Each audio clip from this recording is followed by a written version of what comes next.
You guys, welcome back. All right, check out who we got.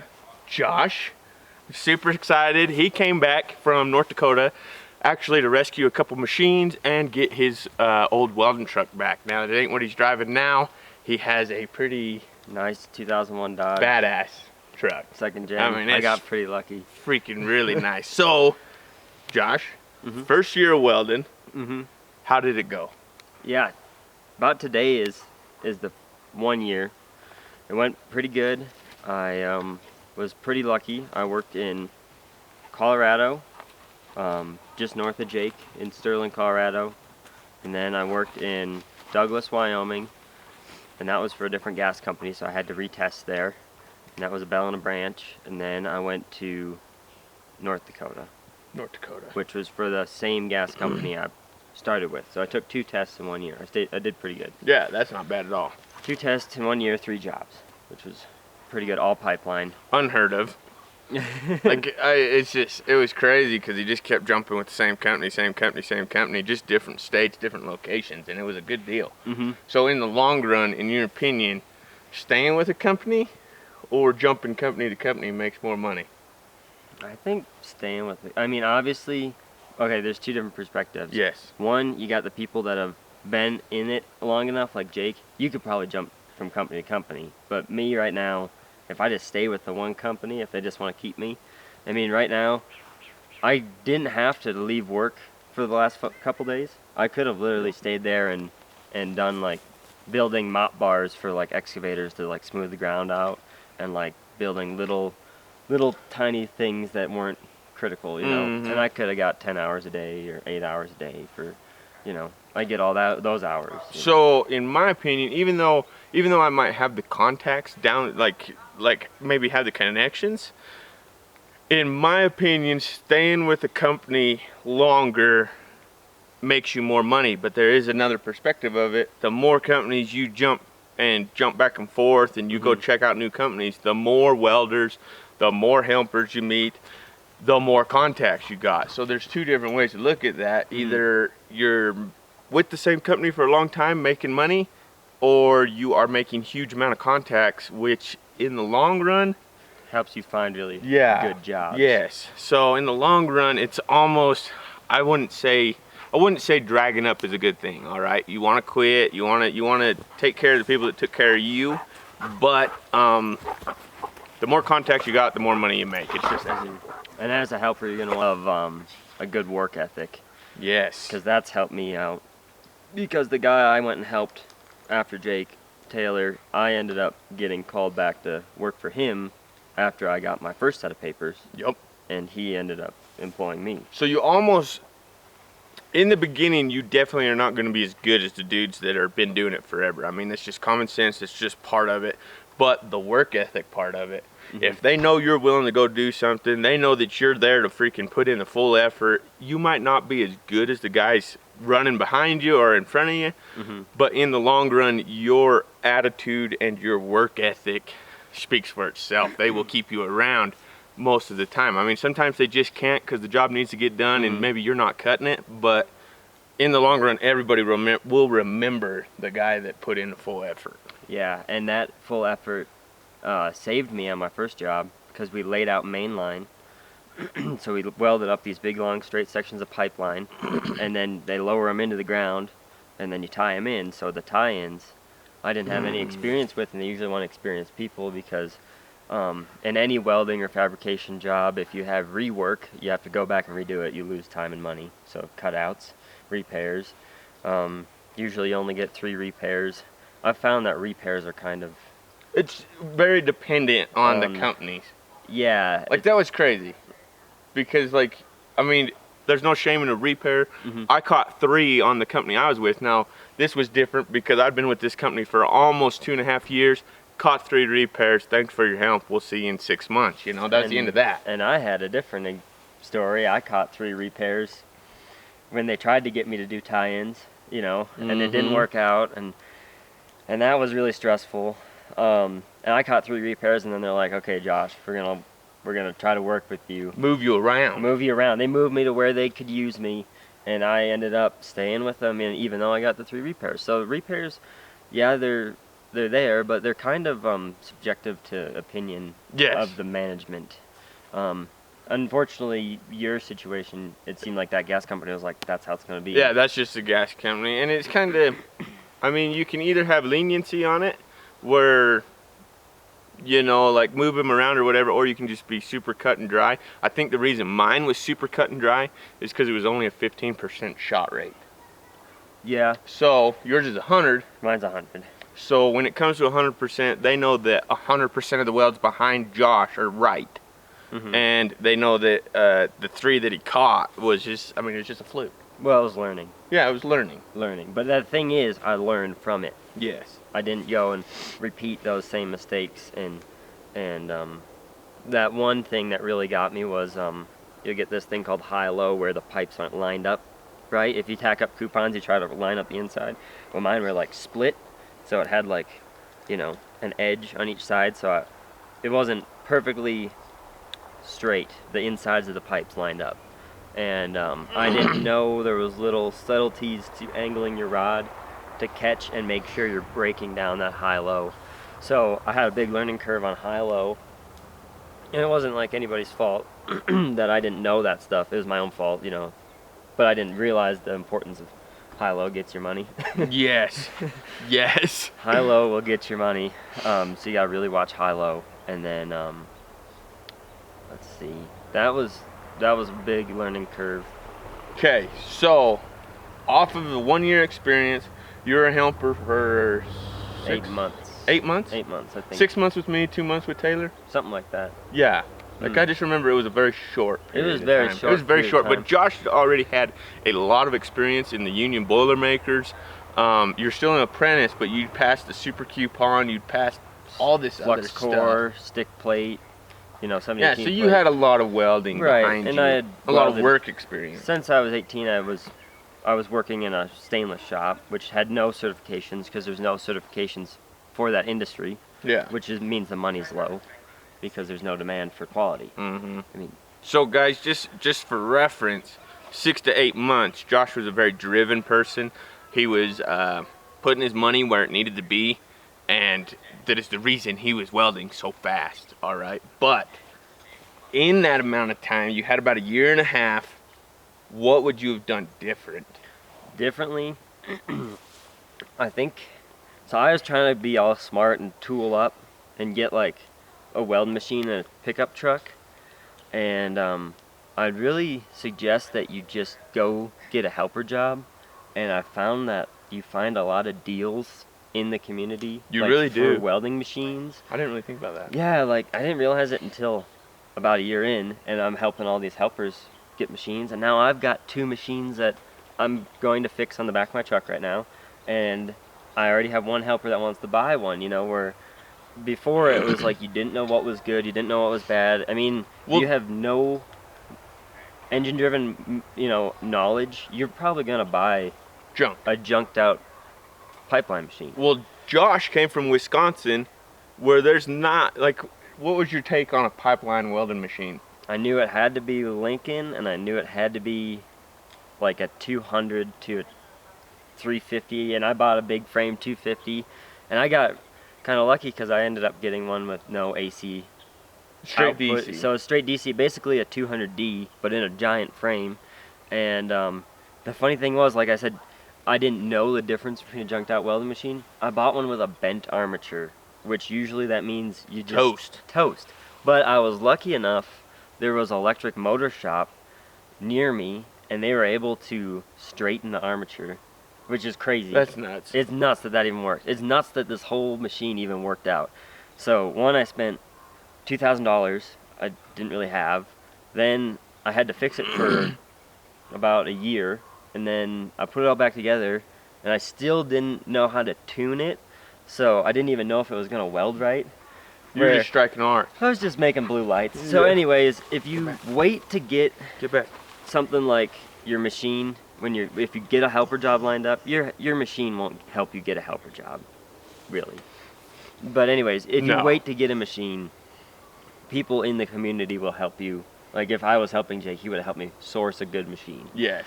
and I wouldn't have had to go through all that time and money and frustration in getting a messed up machine and then try to fix it. Well, it's just like that. See, Josh had the 250s, and they started breaking down on him. They started not working. Well, I had a buddy that had a Pipe Pro, and I called Josh and I said, hey man, this dude's got a Pipe Pro for this much money.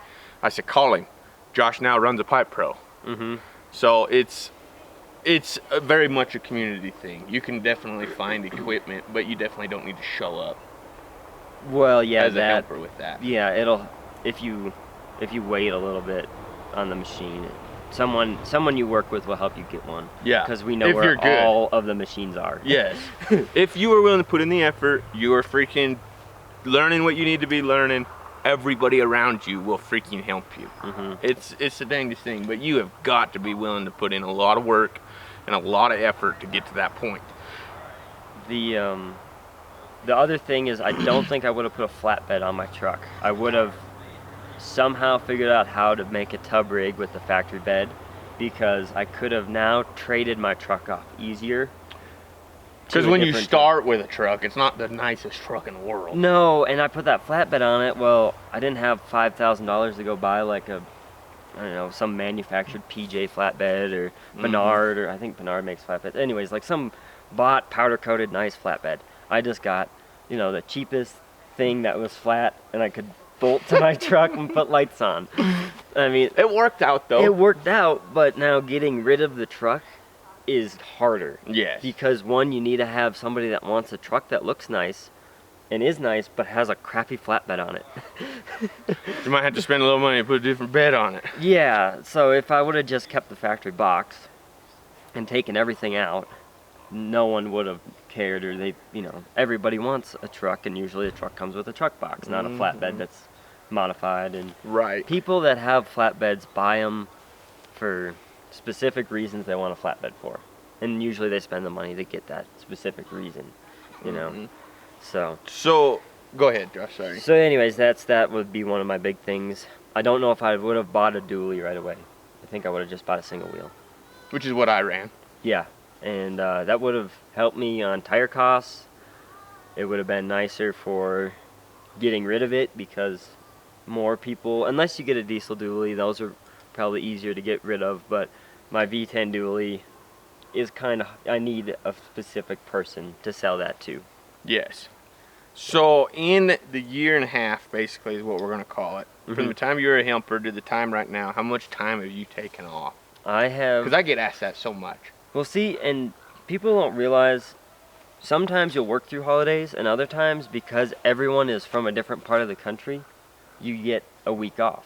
Yeah. So I added it all up, I took a 2-week vacation. And when I took that vacation, I didn't have work lined up. That was it. It was between jobs. It was between jobs. It was towards the end of a job. My wife booked this vacation to Alaska. We had planned on doing this for a while.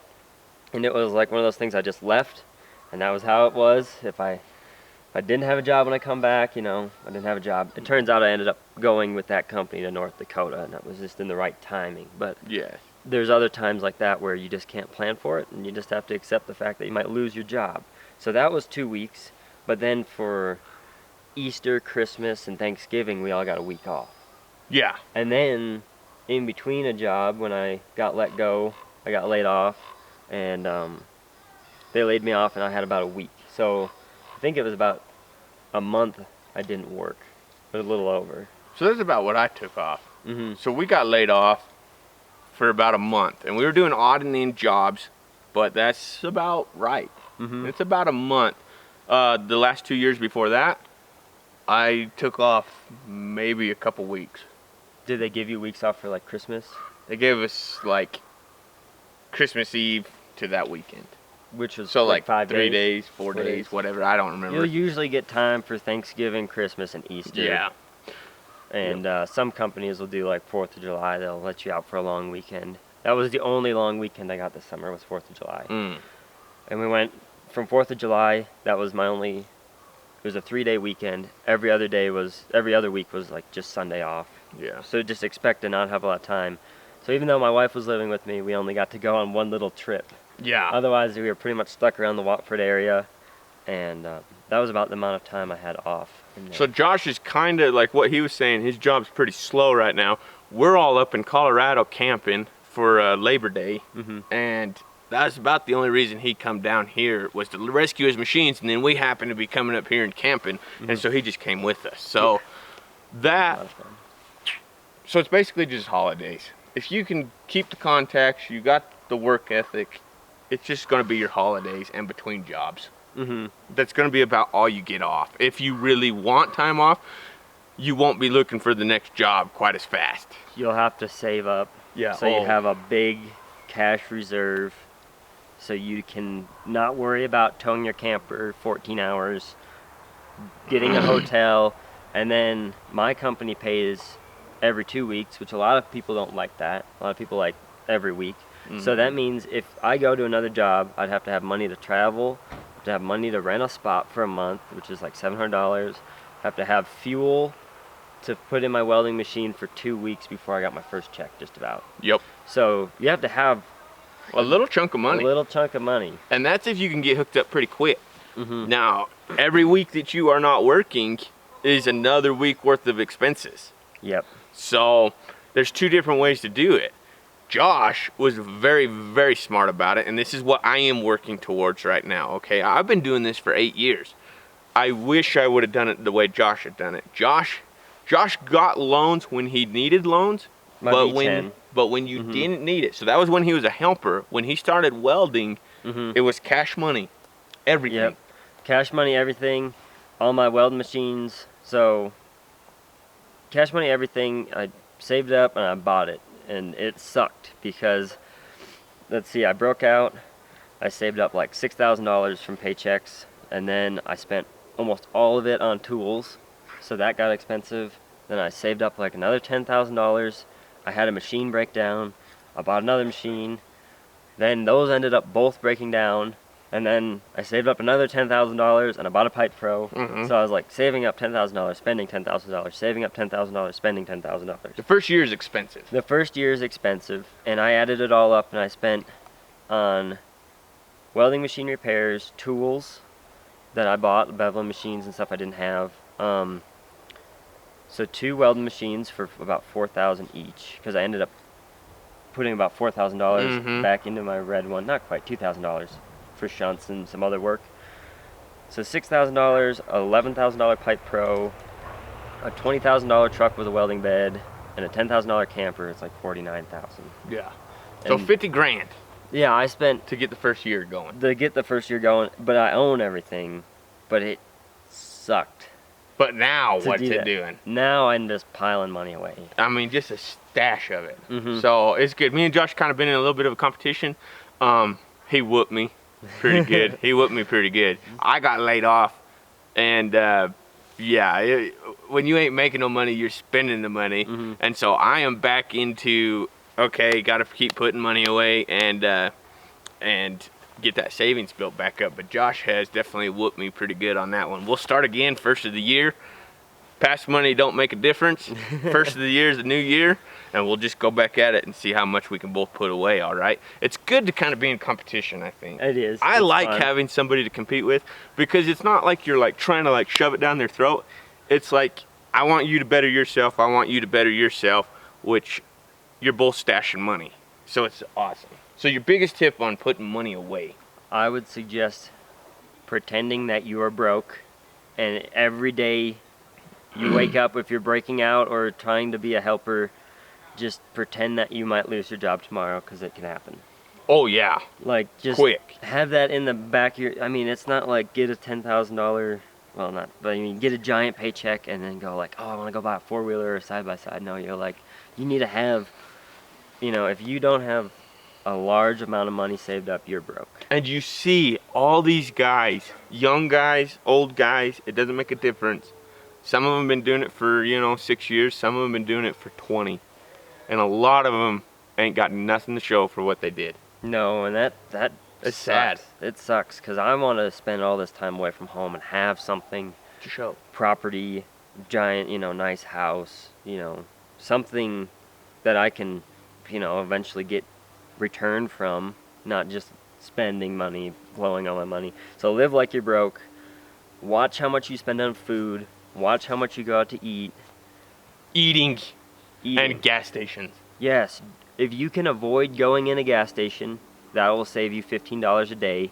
Because Times by 200 days you're working. You'll start buying your lunch at the gas station for $15 every day because you're lazy, where you could just spend $50 every week on just what you need for lunch.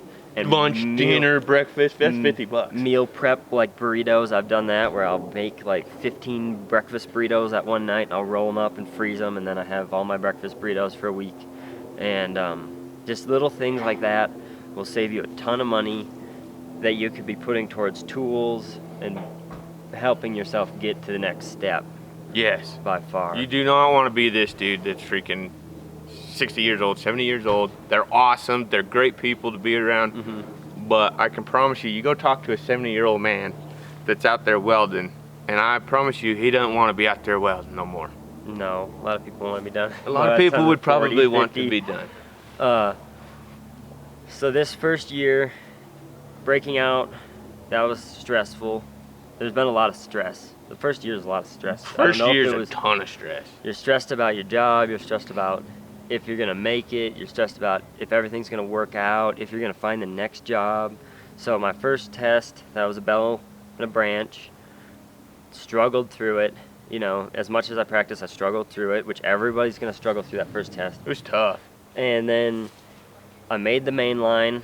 I struggled through that, worrying about, you know, am I fast enough? Worrying about trying not to arc mark the pipe and cause cutouts. It's weird to go from a helper to the welder. Oh, it's like all you want to do in that first 2 months of being a welder is just go back to riding in the passenger seat helping. Yes, like but you cannot. But you cannot do that. All you want to do is like, oh, if I could just ride in the truck with Jake and not worry about anything but my grinder. Or Taylor, just like riding around like checking on people. I know. Making sure there's enough buffing wheels and tools and stuff. And so that's stressful. And then you get to the end of the job and that's stressful, and equipment breaking down. Well, and then it's inevitable. I caused the cutout, and then you're worried about getting fired because there was 0 undercut on that line, and if they saw any undercut, now I've been with this gas company for a year, and they are super strict on undercut to the point where if you get some on your bottom, it can make it really scary to fix it because all that heat and all that gravity is going to want to pull that metal down. It's going to want to make that undercut bigger. And if you don't spread the magical metal out. I know. Work the magic wand. Yeah, work the magic wand just right. You can make that thing into a cutout on undercut. And I did that. And I was so scared. And that ended up, you know, blowing over. And a lot of things blow over, but it's super stressful when you're in the situation. You're trying not to, like learning to weld in the wind. I went from practicing and not caring about wind to all of a sudden I have to weld for 10 hours in 20-mile-an-hour winds, and there's no going home until they tell you you go home. And that weld boss would not wind you out until your spatter mats, the little red pads that keep the BBs off the top of the pipe, would be blowing off, which is like 35 miles an hour. Because they're heavy. Because they're heavy. And yeah, so welding in the wind, then you got to learn how to do tie-ins. And as I was welding mainline, I was still practicing at night, so I broke out and I was still practicing. But the other thing was, as I was practicing, I was asking a bunch of people questions. So then I finished mainline out. I ended up doing some tie-ins, and that didn't go so well. Then I got pulled from that, and because I was practicing at night, even though I broke out, I was the only guy on the job to do that. Believe that or not. It's good though, because it kept getting better. Well, so they put me on a fill and cap behind tie-ins, which actually happens. So I got to fill and cap tie-ins welds, and then someone drug up and created a space for me, and then somebody I'd met on that job, which was a bead hand. I got pretty good friends with Brandon, and he talked the weld boss into letting Josh try tie-ins again, and he literally, the first 4 tie-ins we did, he sat there and just looked in my weld to make sure I didn't mess up. Yeah. And then he was like my little guardian angel, making sure I didn't screw up. And then because Brandon helped me out and I was just nose to the grindstone, I was able to make it through that job, got laid off, and then I found another job. They didn't want to pay they changed the rate on me as I tested for the amount of money I was supposed to get paid. Remember that? Yeah, I do. Yeah, they wanted to pay me the structural pay after I passed the pipe test because it had structural work in the shop, which that's not how that usually works. No. Usually you get pipe welder pay if you test in as a pipe welder. Yeah. That's how it is. So I actually drug up on a job. So I drug up, and then It's just good. Ethics. And then I didn't want to do that because I wanted to get a new camper, and it just was like at that point where I could just about get a new camper if I stayed hooked up. And then I drug up, and then I got lucky because I called Taylor. I'd been waiting to call Taylor because I didn't want to be like, Daddy, I need a job. Well, it turns out someone just busted a test for him, and he just fired another welder. And he was like, can you be up here in like 12 hours? And I got up there, and I tested, and that was Bell and a Branch. And that went good. And that test, I was super stoked and confident, and I learned all this stuff, and I put it to use. It still had some hiccups, but I saved it. And then I worked there for a while, and then I rolled into that next job. And that was my 1 year of work. Yep. So, to wrap this all up, what would you say To anybody trying to get through the first year? The first year is going to be more expensive than you want it to be. You don't get the peer pressure of having to go buy a 2017 camper, a freaking, Fowler mainliner. Peer pressure. There'll be lots of peer pressure on. Oh my gosh. You need to get forces. You got to get custom cut wheels. You need to go get 35. You got to lift your truck 6 inches. There'll be people telling you stuff like that. Just do your own thing. Run the cheap stuff. Be friends. So don't spend money you don't have to. Save all the money you can. Try to learn every day. It's going to be stressful. You're going to not want to do it at some point. Like, you're going to think, you're going to be like, there's going to be a scale, and you're going to be like, is this worth it? In that first year, if you're helping, you're going to probably get your butt chewed on for doing something. At some point, just turn that negative energy into positive, I can do it better energy instead of, So the going, helpers, oh, it sucks. the helpers you've seen, Yeah. welder comparison here, Mm-hmm. how easy was it to help me It was compared easy. to others? It was pretty easy. There's some pretty not fun people to work for. Yes. I have this problem where I expect my helpers to be, Fast. No, 'cause not mainline's fast. Mainline, I expect them to be fast, but I wish this is gonna sound bad. I wish I could care less about my helpers because I would care less about what they're doing, but I care about them so much that it gets me worked up Yeah, because I know. want to see them succeed. I don't know if you ever feel that way. Oh yeah. Yeah. Yeah. I want them to win. I want them to be the best they can be. Mm-hmm. Because I've met people that have been helping for 5-6 years out there now. Yeah, and it's too long. I Josh? got super lucky because Jake helped me out right away. Josh is going to be back on his way up to North Dakota. He's got about a 12-hour drive to get back up there. And we're going to be wrapping camp up right now, but I hope you guys all enjoyed. Everybody be blessed. I am super proud of Josh, all right? I'm super thankful for you. Well, thank you. Yeah. But no, Josh definitely put in the effort he needed to put in. If you want to be where Josh is, it's a lot of late nights. It's a lot of eating, ramen noodles. It's a lot of stress. It's just life, you guys. If you want to be where Josh is, you want to be where I am, you want to be where Jed or Daniel are going, it's just inevitable. And I don't know if I ever put this in a video, but when I left to help Jake, I quit a job that I waited a year to get. And when I left to help Jake, I knew I wanted to be in the pipeline, but I literally brought a kitchen bowl to throw up in. You did?